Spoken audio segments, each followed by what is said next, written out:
Today, we will discuss the second part of Ezekiel's story from the Bible, focusing on a pivotal aspect of Israel's hope as depicted in the book of Ezekiel. The hope for Israel begins with God's promise to raise up a new David, a future messianic king who will embody the leadership Israel always needed but never received. Under the rule of this messianic king, the new Israel will be transformed. God will address the root of their rebellion by giving them new hearts, resolving the core issues that led to their downfall.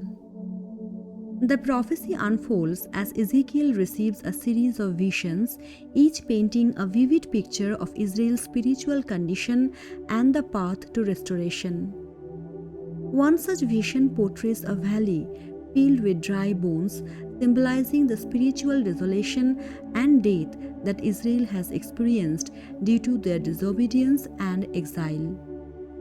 Yet, in a remarkable display of divine power, God commands Ezekiel to prophesy over the bones, leading to their resurrection and renewal. This symbolic resurrection serves as a powerful metaphor for God's promise to breathe new life into His people. Moreover, it foreshadows the spiritual revival that will occur under the leadership of the Messianic King, who will guide Israel in righteousness and obedience to God's commands. Integral to this promise of renewal is the transformation of Israel's hearts. God pledges to remove their hard hearts, which have been resistant to His guidance, and to replace them with hearts softened by His Spirit. The inner transformation is essential for fostering a genuine relationship with God, enabling His people to love Him wholeheartedly and walk in His ways faithfully. In the midst of exile and spiritual desolation, Ezekiel's prophecies serve as a reminder that God's plans for His people are ones of redemption, renewal, and ultimate fulfillment. Ezekiel chapter 37, verses 1 to 14. The hand of the Lord was on me, and He brought me out by the Spirit of the Lord and set me in the middle of a valley. It was full of bones. He led me back and forth among them, and I saw a great many bones on the floor of the valley, bones that were very dry. He asked me, "Son of man, can these bones live?" I said, "Sovereign Lord, you alone know." Then He said to me, "Prophesy to these bones and say to them, Dry bones, hear the word of the Lord. This is what the Sovereign Lord says to these bones. I will make breath enter you, and you will come to life. I will attach tendons to you and make flesh come upon you and cover you with skin. I will put breath in you, and you will come to life. Then you will know that I am the Lord." So I prophesied as I was commanded. And as I was prophesying, there was a noise, a rattling sound, and the bones came together, bone to bone. I looked, and tendons and flesh appeared on them, and skin covered them, but there was no breath in them.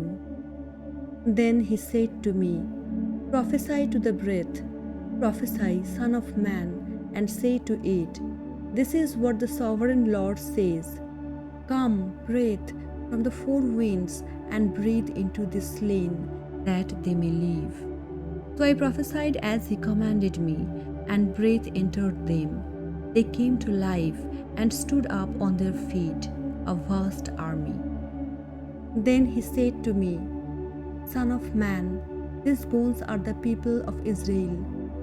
They say, Our bones are dried up and our hope is gone. We are cut off. Therefore prophesy and say to them, This is what the Sovereign Lord says. My people, I am going to open your graves and bring you out from them. I will bring you back to the land of Israel. Then you, my people, will know that I am the Lord, when I open your graves and bring you out from them. I will put my spirit in you, and you will live, and I will settle you in your own land. Then you will know that I, the Lord, have spoken, and I have done it, declares the Lord. This passage vividly describes the vision of the valley of dry bones and the subsequent restoration of life to them by the power of God's Spirit. A powerful wind causes the bones to stand up and fills them with breath and life. Then skin grows over the bones, and suddenly Ezekiel witnesses a multitude of new humans standing before him, symbolizing the restoration and revitalization of Israel. Indeed, the vision of the dry bones recalls the creation story in Genesis 2, where God forms humans from dust and breathes divine life into them. The rebellion of Israel and all humanity has resulted in death, highlighting the need for a new act of creation by God. This act would enable humans to truly live in a loving relationship with God and with one another. While God addresses the evil in the hearts of his own people, unresolved questions remain regarding the rampant evil among the nations and the future of God's dwelling place in the temple.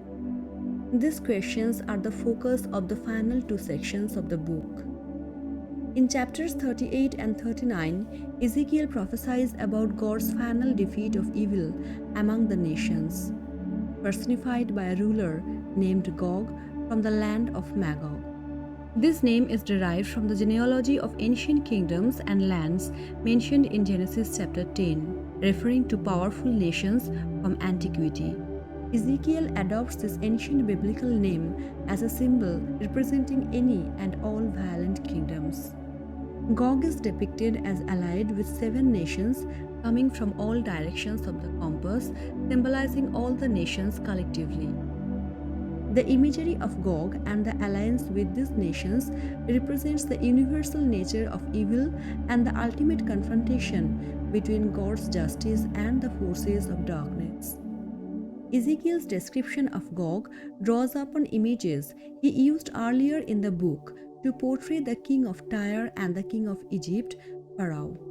Gog represents an amalgamation of the most violent and rebellious figures in the Bible, embodying the archetype of human rebellion against God.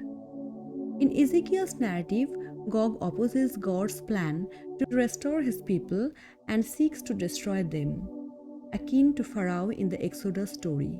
God responds by unleashing his justice upon Gog in a series of scenes filled with symbolic imagery. These scenes, when read sequentially, may not make literal sense. Gog and his armies are first consumed by an earthquake, followed by being consumed by fire twice. Afterward, God strikes Gog and his army down in the fields, where they lie unburied for months. The symbolic nature of these scenes emphasizes the divine judgment upon human rebellion and the ultimate victory of God's justice over evil. Ezekiel employs his entire poetic arsenal to describe how God is resolute in defeating the human evil that has marred his world, paving the way for a new creation. Once evil is vanquished among the nations, the final section of the book details how God's presence will one day return to his people and his temple, ushering in cosmic restoration. Ezekiel receives an elaborate vision of a new temple and city, guided by a heavenly tour guide. The new temple complex surpasses even Solomon's temple in grandeur, featuring a new altar, priests, and worship system. Following the tour, God's glorious throne chariot seen in Ezekiel's initial vision returns and enters the new temple, signifying the restoration of divine presence among his people. In chapters 47 and 48, Ezekiel witnesses a tiny stream pouring out of the temple threshold, which swiftly transforms into a raging river, flowing out of the temple and city into the desert, specifically the Dead Sea Valley. Along its path, the river brings forth trees and life, transforming the Dead Sea into a living, thriving body of water. Ezekiel chapter 47, verses 12 NIV. Fruit trees of all kinds will grow on both banks of the river. Their leaves will not wither, nor will their fruit fail. Every month they will bear fruit, because the water from the sanctuary flows to them. Their fruit will serve for food, and their leaves for healing. This verse emphasizes the abundant life and healing that the river brings, symbolizing the blessings and restoration that God promises to His people in the future. The book concludes with the name of the garden city, "The Lord is there," offering hope for a new future where humans dwell in a world animated by God's Spirit, permeated with His love and justice. From visions of divine glory to the vivid imagery of dry bones coming to life, Ezekiel's message resonates across time and space. As we reflect on Ezekiel's visions, let us embrace the call to live in alignment with God's purposes, seeking reconciliation and transformation in our lives and communities. And may we hold fast to the promise that in the midst of turmoil, the Lord is there, guiding us toward a future filled with hope and redemption. So, friends, that's all for today. Thank you for joining us on this exploration of the book of Ezekiel. Until next time, take care and God bless.